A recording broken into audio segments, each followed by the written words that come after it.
অনেক দিন থেকেই ভাবছিলাম আম মাখা করব। তো করে আর ওঠা হচ্ছিল না। আমার বড় বাড়িতে থাকে না আম মাখা যে করব, কারণ দুপুরের টাইমটাও থাকে কাজে, আর একা একা তো মাখা খেতে ভালোও লাগে না। তো আজকে বাড়ি ছিল, তো আজকে আম মাখাটা করেই ফেললাম। বর গাছের থেকে আম পেড়ে দিল আর আমি কাজে লেগে পড়লাম।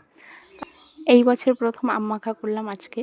তো আমার আম মাখা খেতে খুব একটা বেশি ভালো লাগে না, জানি না কেন। অনেকেরই খুব পছন্দ, কিন্তু আমার খুব একটা বেশি ভালো লাগে না।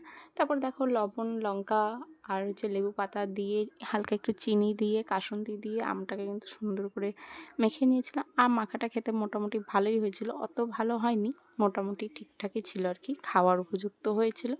তো আমি খুব একটা পছন্দ করি না, বললামই তো, আমার বরের আবদারে আমি বানিয়েছি আম মাখা। তো আমার এই যে আম মাখা করা কমপ্লিট, এখন খাবো আমরা। একটু টেস্ট করি।